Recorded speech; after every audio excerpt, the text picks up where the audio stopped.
When was the last time you ordered clothes online and got to try them on before paying for them? Never, right? Well, that's exactly what jackthreads.com does. You can try on anything at home for free, ladies and gentlemen. Then you only pay for what you keep. Whether it's a big name brand or the Jack Threads in-house line, you can be sure you are 100% in love with the items you ordered before spending a cent. Real quick, clear your head. Who's the most fashionable person on Kinda Funny? That's right. No, not you, Kevin. It's clearly Tim Gettys. Tim's using the service. He's like, don't say no, Kevin. Tim, Tim orders jackets and stuff all the time offline, and he looks really good. Kevin, you wear free clothes.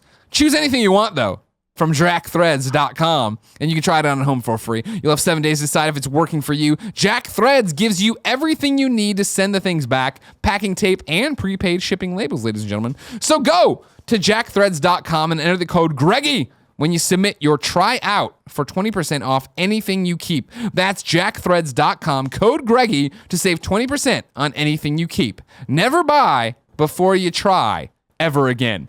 Kevin, I've read a lot of ads. That's a really good sign-off line.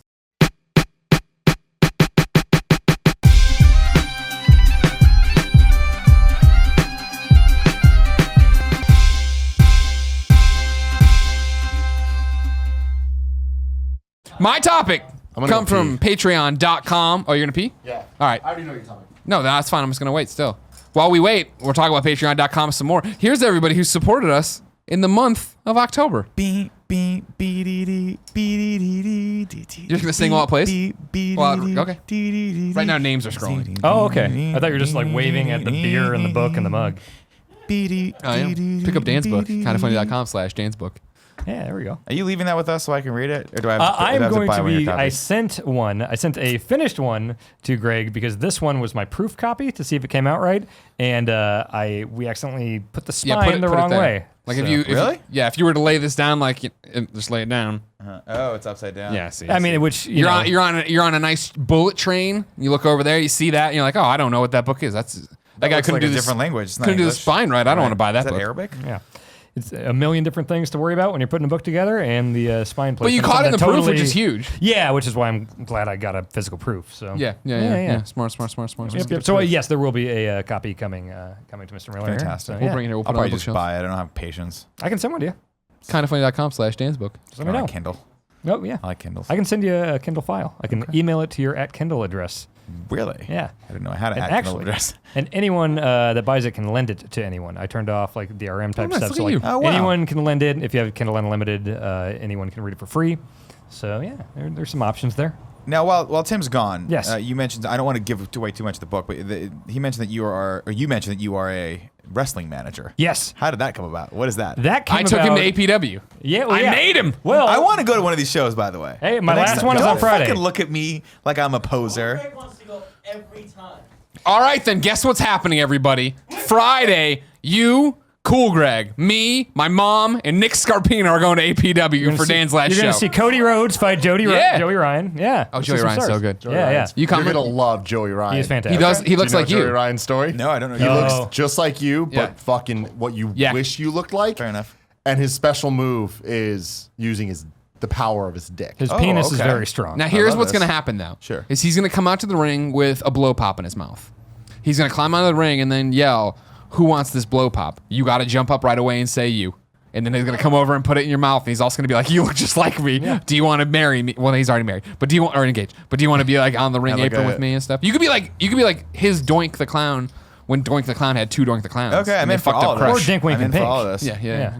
Cool. Fun fact. Are you really coming on Friday? Yeah, I'd love to. Because I'll go if you go. My mom will come if I go. Okay. This one's in Pacifica. Let me. I gotta do the thing. Oh, that's not bad. You can get down there. Pacifica's right there. It's right there. From Yeah, here. that's not I honestly, right now, it's one of those things like in my head, it's the map of San Francisco and then question marks all around it as to where Pacifica Pacifica is Not too like far. 20 minutes away. 20-minute realistically Uber. one city away from Daly City. Okay, Yeah, it's right. That's not bad. I don't care about that. Yeah. Okay. But the way that happened was through the PAX wrestling stuff that we do. And we shoot all these promos. That was that everything. time that you almost killed Greg. Yes, it Yeah, was, okay. which I still feel bad about. Oh, you it's doing fine, okay? it's fine. I'm Don't. fine now. Okay, all right. His ego could take it. Not a big So deal. I posted we do these promos and stuff. So I did one where I was standing on Ocean Beach and I was draped in the flag and I was yelling about how much I hated Tim Turry or whatever. And the promoter, Marcus Mack of APW, sent me a message on Twitter saying like, hey, have you ever worked in wrestling? You've got the gift of gab. Do you want to get your feet wet in APW? And I was like, oh, you mean just the thing I've wanted to do ever since I was like 9 years old is come out to wrestling music and be a dickhead and everything? Like, yes, that would be fantastic. And so, yeah, they put me with the tag team. I've managed a handful of people. I managed Joey Ryan for a match, too. Oh, wow, okay. So, That's yeah, fun. it's been fun. I hit MVP with an iPad. I tripped Billy Gunn. Now, are you doing this? And so when they said this is your last show, this is last the show one with before you. APW, Okay. but I am definitely, as soon as I get settled in New York, there's plenty of indie wrestling out there, and I would like to keep doing it because it's super fun. So here's the thing about it, Dan Record. Yes. And this is the fourth topic, but we don't care. You should have seen topic 1.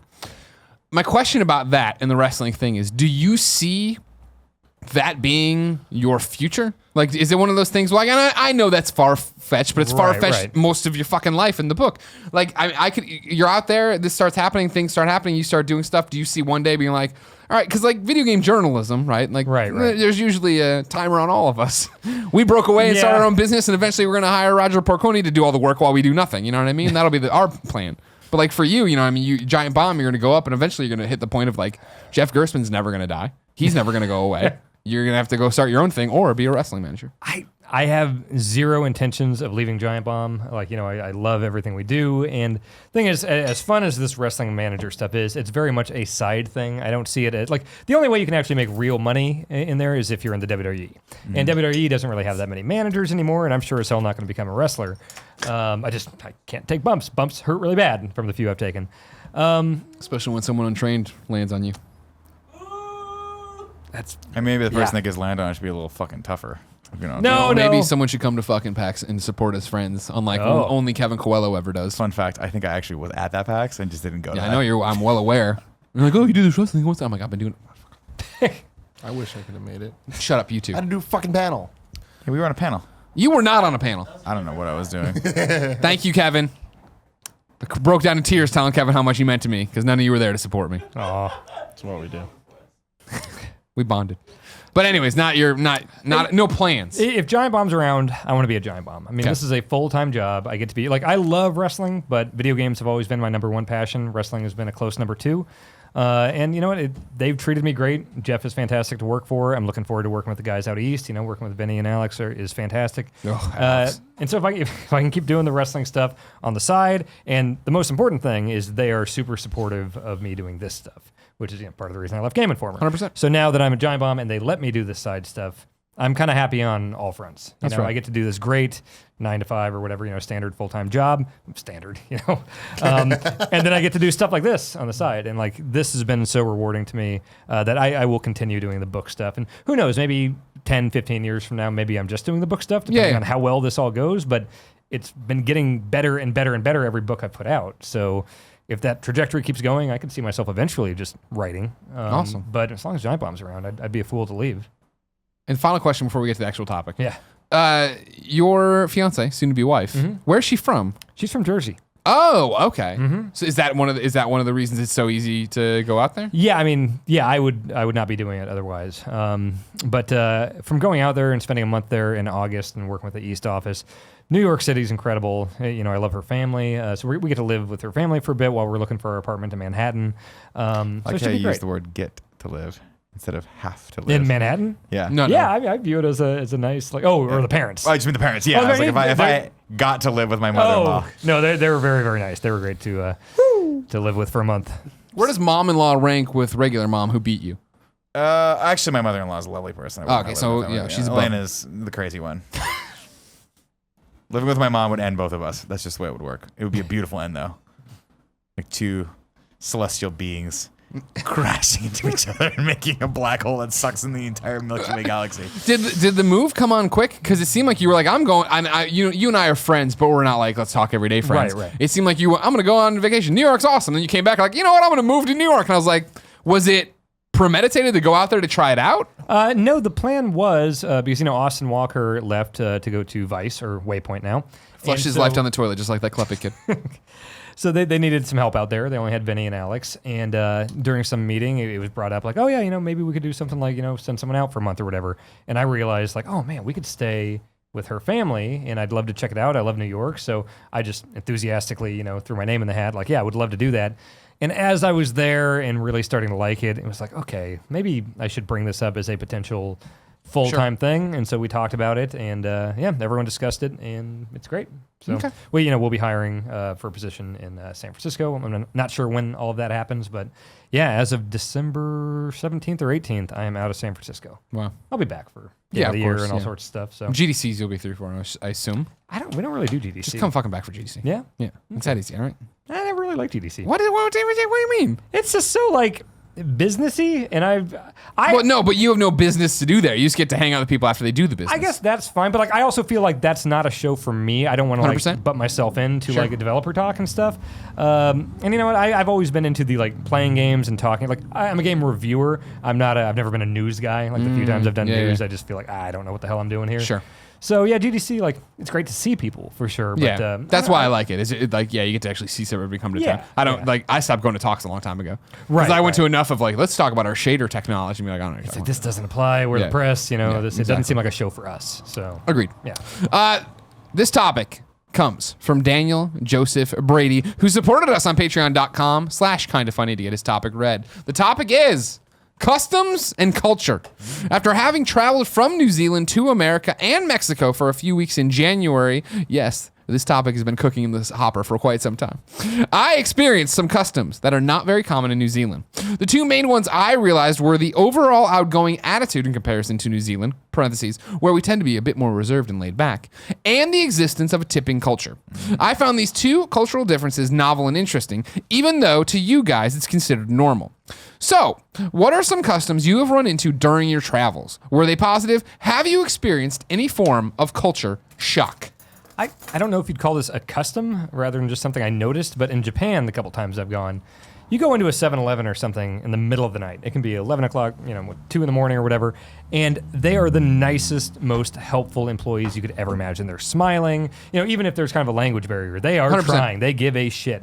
Go into any Walmart or Target or gas station in America at 2 in the morning. And at any hour. yeah, that's pretty true. I mean, and people are checked out, So I think there is a much more focus to like customer service in Japan than I've seen here. No, for sure. In Japan, that's the thing is that in Japan, it seems, and for their culture, they take pride in what they do. And so that is the thing. Whether it's the janitor or the CEO of this business, they are proud of what they do and they want to be helpful and they want to do all these different things. And it's always funny how they treat, when I've been there, twice, I think. And like the one time was for like real vacation, we spent a week there and it was like funny to be handled with kid gloves as a tourist, where like in America, right? Like get the fuck out of the way. Like, you know what I mean? You're like, I always think about it. Even like you're talking about culture shock, like New York's always the great example for me, where when I go to New York, it'll strike me that I'm the only person looking up, or other tourists are looking up when we walk around, whereas everybody else is totally like on their phones and in their normal routine, the same way I am in San Francisco, right? Where I was down in the financial district today, and it's like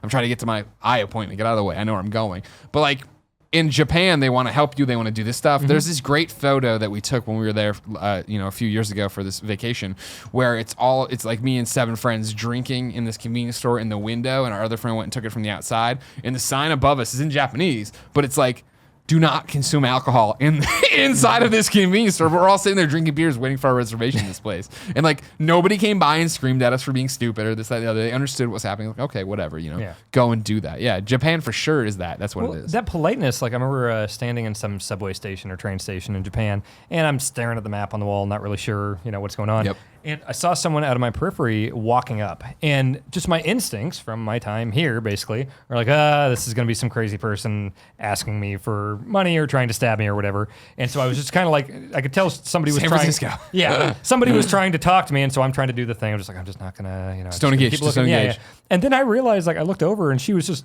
aggressively trying to help me. And I was like, oh my god, I am in a different country right now. Like, you're the nicest person in the world. Like, it's just a total culture shock as far as that stuff goes. Nick, you just came back from a bunch of foreign places. Yeah, I mean, Japan specifically, I didn't come back from Japan, but that was one of the ones that was the biggest culture shock for me, and exactly what you're talking about. I used to smoke cigarettes. I smoked a lot of them in Japan, and the smoking culture there is completely different than it is here. You're not really supposed to smoke on the streets. So you can't really walk down, like in New York, you could walk down New York, the sidewalks, smoke a cigarette, no one gives a shit, right? Hey, Vinny Barbarino. But in Japan, in Tokyo specifically, they don't, it's illegal. I don't know if it's illegal, but it's prohibited.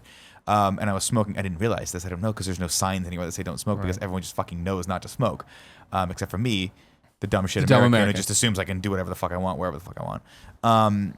Even though like they have smoking areas outside where you can walk and it's a little confined room outside the train station where you're supposed to go smoke. So I was walking down the cigarette, smoking a cigarette, and I got a tap on my shoulder. Turn around and it's a cop, and I'm like, oh shit, no guns. Oh, sorry. I'm used to American cops. And he asked me very politely if I would please put the cigarette out, and he opened up a little pouch, and I was like, I don't want to get arrested right now because I don't want this to be lost in translation, but I hope he's telling me to put the cigarette in the pouch because if I'm putting a cigarette in his fucking money purse, he's going to get pissed at me. And I put it in and he thanked me again and he left. Huh. And So I was that like, thing is just for that? America, tasered. Yeah. Easily. Easy. Just breaks the Straight balls. to Just taser. tased to the balls, right? And then, maybe someone shotguns me. So that was interesting. One the smaller things, I think, Europe, it's always, people always say that the service is just different, right? The service in restaurants is very much about leaving the people alone. And so at first I was like, why the fuck is no one coming up to like see if the food's okay? Touch the table. Stuff. Yeah, any of that stuff. And it just turns out because they leave you alone. You're supposed to just enjoy your meal and talk. And I think that was, again, blanket statement. Not every restaurant's the same. You can go to some that are a little more westernized. But for the most part, if you go, like when I was in Germany, you go to a German restaurant or you go to an Italian restaurant in Germany run by Italians, they tend to just leave you be until you need something from them. You call them over and they go, what do you need? And because I think ultimately what I've heard from people who have lived abroad is that to them eating is sort of like getting together and convening is sort of the point of it. Cramming food down your throat as fast as humanly possible and getting the fuck out of the restaurant to go to the next thing, not the point, right? Especially in Italy where you're supposed to just kind of get off work, maybe like around 3, and then just relax the rest of the time and enjoy people's company and like drink and eat until, it's time to go to bed. So that was always a little weird for me because I came from the service industry when I was in college. So traveling right out of that when I got the job at IGN, I was like, this is bullshit. And people were like, yo, you're American. Like, not the same everywhere. Just remember that. Yeah. The biggest thing for me, though, is the drip coffee conundrum. They don't do a lot of drip coffee anywhere outside of the United States that I've noticed. A lot of espresso drinks, like Americanos. We're back to this fucking machine I but don't they like. don't make drip coffee. So you can't go into like a normal like restaurant and say, I want a cup of coffee and get a traditional like ground coffee beans, water through it into a pot. They pour it into a cup for you. It's usually a shot of espresso or a couple shots of espresso with water on top of that. Small difference, but it's a big flavor difference. Like usually the coffee abroad tastes a ton better. And obviously, I just went to Morocco, so everything's different. Like the whole culture is completely different than how we live. And you're talking about a largely Muslim culture, and some of it, women covered, things like that. Not allowed to drive, things like that. What are they covered in? Like whipped cream or? No, not that kind of covered. Oh, my apologies. Just like I'm used to regular Nick stories on podcast. Covering hair, covering face, covering everything that's supposed to go out. And so you're dealing with a culture there that has different, just has a different mentality on how they treat each other and how they treat, and that can be very difficult to go, especially as an American with my wife, and look at and go and not judge. But then you also have to remember, like, if that's their country, that's their culture, that's what they do, and who the fuck am I to go to there and be like, you guys should do it like us because we're America and apparently need to police the world and be the moral cops. But I think the one thing that's always amazingly striking to me, and this is going to be me getting a little cheesy right now, is that when you go to a foreign country and then you start to get to know people there, you start to realize that everyone is way more similar than they are different. Just as a whole. Ultimately, every place I've been, people are just trying to live their fucking lives. They're just trying to take care of their families. They're just trying to get home safe every day. Well, it's also That's pretty much it. The same thing of what you're talking about is the same thing wherever it seems somebody lives, grass is always greener. Like yeah. I think about when we're in Japan, we were in Japan for this week. It was amazing. We went to the Robot Cafe. We're on the Owl Cafe. We're doing Robot restaurant? Yeah. Yeah. There's a video on kindoffunny.com you can watch. We're doing all these amazing things, and then we went to Golden Guy one night. Are you familiar with Golden Guy? Yeah. It's this section, right, where you walk in, and it's all these like little houses or little apartments that have been converted to bars. And so you walk in, and there's all these bars that are like 5 seats. Or you go upstairs and it's 7 seats, and that's a big deal. But I remember being in this one, and this woman's got like 4 cats walking around. She's serving us drinks, and we're sitting there talking. And we were talking about how much we love coming here. And she's like, I can't wait to leave. Like, what do you like about here? And we're like, the food's amazing. Like, everything's fried. It's not that great. What do you, and like, it was so everything we were like, this is what's great about why we love coming to Japan. She's like, I can't wait to go to America. I can't wait to do this and that. And, and it's totally that thing of like, what's normal to somebody else is just normal to them, no matter how cool it is and what it matters. Huh. Yeah. And then, now I know I've kept this a good secret, Dan. I'm in love with a girl named Jen who lives up in Montreal. You probably didn't know about this. I haven't heard anything about Well this, kept no. secret. Canada, Montreal? Exactly. Well, congrats. Thank you. I've been surprised. Have you tried the poutine there? I have once or twice. Wow, Yes. that's Yeah, I don't great. talk about it often. No, you don't. Fuck you. Have you ever been to Missouri? I just like Do you have a dog? I do. Oh, What's your favorite he's cookie? behind you. Oh, fuck you. No, but I've been surprised with, like, coming in, like, going to Montreal. I've been to other Canadian cities before, and it's like, oh, this one, it's French and English, and that's their big, their big shtick. You know what I mean? You go up there, and I was like, oh, it'll be totally normal. And for the most part in Montreal, that's been the case. But like when Jen will take me out to visit her folks or her family, and then we go out to this like farm thing, and it's like the further you get from Montreal, the less and less common English is. And so there's this, it's a convoluted story, but her sister has this group of friends that are family to them, and they do these amazing parties every weekend during the summer. And I went out there where they're closing everything down and taking it away. And I get there, and I'm surrounded by these people that are all awesome. I can tell they're awesome. I get that vibe that they're awesome, but none of them speak English. Oh, okay. And so to be the only person there who's just like, nodding and doing all these different things, it's like, dude, this sucks. Like, I'm never in this scenario. Because, like, when I go to Japan with IGN, or I go to Japan with all of my friends, or Germany, or whatever this is. And then you get there and you're having a great time, and you have people you're fighting in the whole time. And, like, to get to that point where Jen needs to switch it, and she's talking to all these people, and I'm just like, man, I'm that idiot. You think back to all those times that, not in an asshole racist way, but I am like, oh, like this person doesn't, you want to help somebody and you can't in America, and you're like, all right, well, kind of fuck you. You should have known the language before you came here. I got to go do my thing in the airport or wherever the fuck I am. And then to be in that other side, you're like, wow, this is terrible. Holy shit, is this isolating? Are you thinking about possibly learning French? Well, that's the whole fucked up thing. And that's, I think, what's really frustrating about it is the fact that, I took 2 years in high school and either 2 semesters or 2 years in college. I can't remember anymore. And so, like, it's one of those where it's almost there, where I feel like I'll understand 25 to maybe 75% of a sentence, but like someone speaking to you is just da da da da da da da. Jean m'appelle.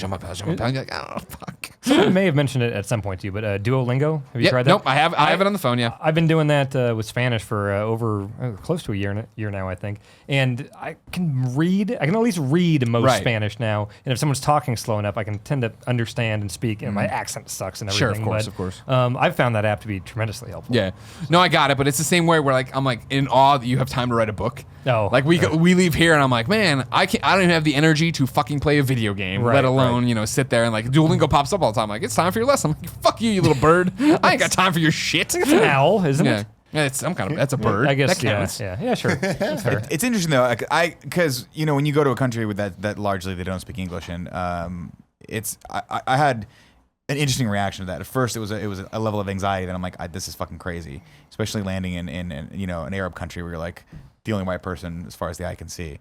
Again, I got over that because that's a stupid fucking cultural bias that you come. Oh, you think our country screaming ISIS, ISIS, ISIS all the time hasn't like totally been? You're like, can I trust anyone here? Yeah, I mean, and they're like, please get out of my way. I'm trying to go to work. Africa, one's in the least, but yeah, exactly. So you go, but then slowly but surely, it started to be really relaxing to not be able to understand anyone around me. And that was the craziest thing. Is like my wife brought it to my attention. I'm like, I'm really relaxed right now. She's like, you know what that is? You don't have a bunch of fucking Americans around you talking about themselves, and you're subconsciously picking up on that everywhere you go. You're hearing people, and you can understand their problems and what's going on in their lives and their frustrations, and it's like amping you up. Exactly. Yeah. So you go to this place, people are talking, like, I don't know what the fuck they're saying. But I'm like, just alone with my own thoughts for all the thing about that is though, and correct me if I'm wrong, your wife's in the same boat. Yeah. Whereas, like, for me, a little French and a little German. Well, for like where you are in Morocco, for the story, you know what I mean? 100%. Like when I'm back with Jen in Montreal, and she just immediately, you know what I mean? Like, she'll do the whole thing, like, we'll go somewhere, and like the person will be like, blah, blah, blah to me, and I'm like, hi. And then the person, because they're awesome, just immediately, oh, hi, how are you? Right. Yeah, what do you need? Blah, blah, blah. And we'll leave. She's like, well, you could have said this in French. I'm like, yeah, I could have, but I know he knows English. Why do I not? And then we'll do that thing where the waiter or waitress will come over. I'll be up front and be the first person to say, hey, what's, and she's like, oh, blah, blah. And then Jen will order something in French. Then they go into French. And then I'm like, stop. Why are you doing this? Like, you know English. She knows English. Talking English. So like Montreal, I've been there a couple times, and it does seem like most waiters and everyone can kind of switch back and forth. Is Montreal's not in Quebec, is it? Or No, it is. It No, is? no, Okay. yeah. It's once you get more into like rural As Quebec, soon as you that's when start, it's very when you French, right? leave Montreal, that's when it gets, you Right. don't have that. Where it was like, it was funny. Jen warned me about that. And then when we were driving out to see her parents who live in the country, we stopped at a gas station like 15 minutes beforehand. And we went in there and I paid for the gas and I paid for something else. And then one's like, blah, blah, blah. And I'm like, all right, cool, thank you. And she just goes, oh, welcome. And Jen's like, see? And I'm like, what? She knew English. She's like, no, she panicked. She knows that little bit of English. That's not a sentence. That's just, she knows what that's supposed to be. Like, I get that, but I'm American, so deal with me. And that's the other thing, too. Of like, Jen always says I'm too loud. right. I don't know. Tim, you and I, we're just loud people. We loud talk people. at this level the entire time. You It's hold a totally candle with normal. Kevin, but Yeah. fucking you guys aren't allowed yet. And like that's the thing, Jen always says I'm being too loud. I'm scaring the Canadians. Yeah. Because I go down and we get down into their subway and their trains have wheels on them. And I'm like, that train's got wheels. And she's like, don't be this loud. Please stop being this loud. You're scaring the Canadians. No. And I look around and there are a bunch of sheepish Canadians like, oh, is he here to take our maple? Well, I mean, maple theft is huge That's in our currency, Canada. It's running right? rampant. Yeah, Well, okay. I mean, once we get all the oil, we're coming for the maple. Now, to be fair, she knew what she was getting herself into, right? Now, you can't take Greg Miller to a quaint French cottage town on the outskirts of Quebec Yeah. and expect him to change. But it's I one think- it's one thing to say, learn a little bit of the language. It's another thing to say, like, Don't be loud. take the Greg Miller out of Greg Miller. But it's one of those things, Not sure, possible. you expect me to be loud, screaming and stuff, but like she was cracking up when we went to this spa to get massages, and like I was clomping up the stairs. And she's like, you need to walk more quietly. And I'm like, I'm American, I walk with purpose. I want people to know I'm Cowboy here. boots on. I want people to feel my weight. Exactly. Yeah, exactly. All right. I don't know. Stomp. I'll tell you though, I love traveling for that though. I love traveling because it gets you out of your comfort zone and makes you realize that the way you do things is the way you do things. It's not the not right the or only wrong way. way, Yeah. right? Yeah. And that's one of the things that I really, really did not appreciate until this last vacation. Because up until this point, I travel for work. That's different. Travel for work because the whole point of traveling for work is that you're bringing your business to that other country to do that business. You're not changing at all. And if anything, you're expecting like when we go to Tokyo Game Show, we're like, I'm just expecting the Japanese to bend to my will. Bend to my will because I'm the press and they're not. And of course, good luck with that with the Japanese. Never really worked out that What way. ends up? Oh, that's actually no. That's an off the record story. Stop. I'll speak quiet. Okay. But I love that about I love that about traveling. It's one of those things where I think I've legitimately gotten the bug now. Well, that's my question for you. You've been quiet on this topic because you've never been out of the country. No, that's so- crazy. Never been out of the country. Australia is going to be my first time in February. RTXcity.com. Get your tickets. See Tim and I do Exactly. stuff. And I don't expect Australia to be too different based on Kangaroos my everywhere. understanding of people I know from there that I follow on Twitter or watch their videos or this or that. Like whatever. Like it seems similar enough, right? And this topic actually kind of got me thinking about this. I think in a lot of ways I've been kind of broken with all of this, where I grew up with the cultural differences, so that now to me it's like it doesn't sound like a fun thing to go experience. Because like I grew up in San Francisco, which is very diverse, and I've never, through all of high school, I was never in a class that where white people were the majority. I was always the technical minority. You were the token minority in in the your group room. of- yeah. So it's like me with all my friends, like I've said this many times, like 90%, no exaggeration, of my friends were Chinese, like specifically Chinese. So I grew up with that. That culture was the culture that I kind of just had to deal with. Like I had to live with that all the time. So then when I started, like had a couple Japanese friends or Korean friends or Vietnamese friends, learning the differences of all these things. And like when I go to their house with the rules that these parents have versus those parents. Then of course I grew up with Kevin, who is Peruvian. So Peruvian family, they all speak No Spanish. rules. No rules at all. But like all that thing, all of those groups, all of those groups at some point or another, some way more than others, would kind of have me be the butt of the joke. Where I feel like it was always like, look how funny it is. He doesn't understand what we're saying. So we're just going to talk. Right. And it was off-putting. I think like a lot of that over and over and over is just kind of like, all right, well, I don't want to deal with this, And it's like I definitely have learned to respect and learn how to just kind of work within like whatever it is. But like it was hard back when I was 12 years old, growing up with what I grew up in my life, then going to my friend's house and they're like cutting off chicken heads and like serving me the chicken that night, but like making an extra effort to like make sure that like You knew. that they see me, like that they make eye contact with me, and they're like, and like beating the shit out of this chicken. They It's try to just give you like- the chicken heart? It was a lot. Chicken hearts are great. Sure. And then Kevin's mom always feeding me fucking weird ass shit because it's me, like just because. She never told you about it till you were older. So it's just like it's one of those things where. Do you like, think that's why you're a full-blown racist? That would probably help. Sure. It adds to it at least, Give I'm some sure. some reasoning Yeah, for behind sure. all of it.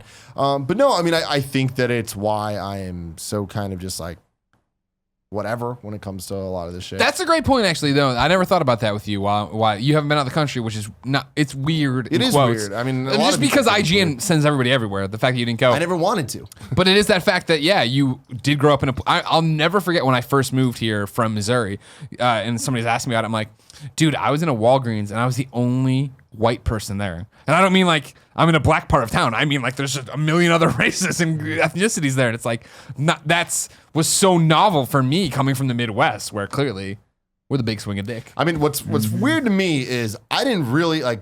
Besides a baseball couple bat. people here and there, like little ones, like I didn't have any white friends until IGN. Then all of a sudden it was white people, right? Like the games industry totally changed my perception of like my friend group and like the how it all like broke down culturally. And it's funny because like a lot of my friends like that I grew up with, they're all like, it's so funny seeing me at a table with 4 white dudes because they're just like, this is so out of character for me. You know, it was always me with various Asian people, whether it's like Filipino or like Alfredo even, right? Like he's a little bit of everything. But it's just like, I don't know. It's funny because like I think about the whole cultural shifts and shit. And to me, it's just kind of like everyone's like, I grew up knowing everyone's different. So Sure. dealing That with makes it sense. all is less shocking to me, I guess. It's also just kind of, this is what it is. People are different. How do your friends feel about you dating one of the smallest white women ever? It's very unexpected to everyone. Yeah. They're like, you're with a white girl? And like, but You, then that, you let us down. But that's the thing, though, is it's like it's so funny because for as progressive as we are and where we're at in 2016, the fact that I'm dating a white girl is a thing that comes up. Like with funny. my group of friends. That's weird. Like where they're just like, man, I never would have thought you'd end up with a white girl. And it's like, man, like that's a weird thing for you to say. Yeah. But I'm like, I get it. I think get they where mean comes it in a from. way of like you've already surrounded yourself with Chinese people, so it was and you had crushes on girls that were So Absolutely. to them it's like I don't think they mean it in like, wow, we just realized that Tim's white, and it's like Simba going back to the pride, right? Like I feel like they just mean it in the way of like maybe one of them would have been the person you have chosen. Absolutely. couple But of. it's just we always thought you'd end up with Alfredo. That's that's true. But I guess that's my thing. It's just like I've come to this realization many times over the course of the years we've done this show. But it's just like I am sheltered and very, very in a microcosm here, growing up here with my experiences, and as progressive as they are and as different as they are, and I feel like as they should be in most cases in terms of like I just see people as people. It's like other people don't think that way. But that's the thing. You're sheltered in a very unsheltered way, if that Yeah. makes sense. Where like you haven't left the country, which on paper sounds ridiculous and weird, but then it's like you tell these stories like, oh, that's no, I didn't grow up that way. I remember oh my God, I remember the first Asian girl who came to our K through 12 or 8th grade, right? And like that was a huge deal. And then it was an even bigger deal to go to high school and have, count them, 3 black people in Yeah. the school, mind I mean, you. that blows my mind. Christ, Like yeah. the breakdown in all of my schools as it went up to high school, it got progressively dominantly Asian, and I feel like a lot of the black and Mexican and those people started going like getting smaller and smaller in the pie chart. But yeah, I mean it was always just not equal, but like fairly well distributed. Yeah. Yeah, I don't know. Yeah. No, I mean, I'm with you too. I mean, like growing up in Riverside, like I was around a diverse group of people, but still it was a smaller town in Southern California. So I didn't get exposed to a lot of real cultural differences. Well, other than Mexican American and African American, those are predominantly, and I guess a little mix of Asian, but you were still getting that Southern California feel to it, right? Sure. And so what was normal to me was a group of friends that were, white, Mexican, Asian, and black. But we were still SoCal. So I'm not getting a heavy European influence. I'm not really exposed to Muslims or really like Jewish people or any of the different religious faiths other than either agnostic or Catholic. So, so I mean, as much as you have been exposed to things, there's so much more out there. Absolutely. And I mean, that's the thing. Is But, like, it can be hard. It can be very, very hard because you're like, this is my comfort zone, right? And coming out of that comfort zone is like, for me, it's like years, 36 to the point where I'm like, it just clicked. I get it. I want to go out there and explore the world. and that's such a good point, and I wasn't saying this correctly, but it's like there is so much more out there that I don't know. So it's like as diverse as I feel like I am, it's like there's so much out there. There's no type of Indian representation at all. So it's just the Indian thing was them being in the schools. It was just like, oh, this is different, like that type of stuff was crazy. Different religions and all of that is just like that. There's so many layers there where I'm just like, I just don't even know about that. But to me, the biggest culture shock I've ever dealt with, Texas in general, going there, It's its own country. It's a different motherfucking country, and it's just like even Austin. I love Austin to death, but like even there, it's immediately like, whoa, people are different here. Yeah, like It felt like going to Austin. I always talk about it felt like going home because it felt like Columbia. And Really? I'll never forget, like literally as soon as we stepped off the plane, Tim and I stepped into the bathroom the first time we were there, and he's like, the paper towels are so much thicker here. And I was like, oh man, you're in for some stuff happening to you right here. I felt the same way with you with Texas though. And I felt the same way when I went to Florida and New York and in those areas. But again, I would say look out, start to appreciate those differences, right? Because the more you appreciate those differences, the more you really do appreciate how similar we all are. If you didn't know, this has been the Game Over Greggy show. Each and every week, 4, sometimes 5 best friends gather on this table. Oh, Kevin. Each bringing I saw him reach for the buttons. I thought for sure he's going to fuck something up. I just saw his eyes in between the cameras and this big white smile. We each bring a random topic of conversation for your approval. If you like that, head over to patreon.com/kindafunny where you can get each and every episode early. Put up your own topics. Topics. Damn it! I thought I was ad-libbing there for a second. Damn. You were doing all I thought right I was for a gonna do while. some new stuff. Yeah, Put up your topics for own your topics. approval. There we go. That was a new You like that too? That was a new I'm You're trying something new. I'm I appreciate composing it. at the keyboard, as they say. All right. There's also all the other perks and shit. You don't like that? You want me to stay very true to I what like we are? consistency, like we just talked about. I don't like leaving my comfort level. Well, most people turn off the episode by now, I'm sure.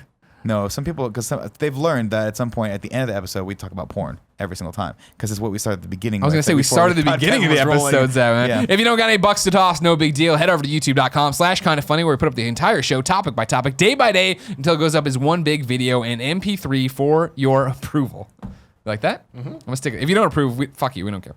Dan. Yes. Thank you so much for coming by. Thank you so much Of for course, having everybody me. go to kindafunny.com/Dan's book. You can get the Amazon Kindle or print version there. I want to say, Dan, you're one of my biggest regrets. What? We when you moved here, I was like, that's a man I want to be friends with. And we're friends, but we never actually hang out. 'cause outside of a few wrestling I'm shows very, and very stuff. bad at having real friendships. I'm great at having acquaintances and stuff, and knowing that I love you. I know you love me, but I think that's why we didn't hang out that often, because I think we were both kind of in that way. I tend to, after, we both work jobs where we're talking for a long time in front of a microphone, trying to be on. Yep. And then sometimes when you get home, you just kind of want to sit at home. And I've been sitting at home playing Titanfall when I haven't been putting this book together. So yeah, I feel like I didn't get out as much as maybe I should have while I lived here. But, it's still fun. The few times we've been able to do stuff like this. Seeing Kinda Funny live was an incredible thing to see what you guys put together. That was. I apologize. No, that was bonkers and really, really impressive what you guys pulled off there. The studio is incredible. So, everything we've done together I've really enjoyed. So. well, you're welcome back anytime you come through San Francisco, maybe for GDC. Thank you so much, Greg. Until next time, ladies and gentlemen, it's been our pleasure to serve you.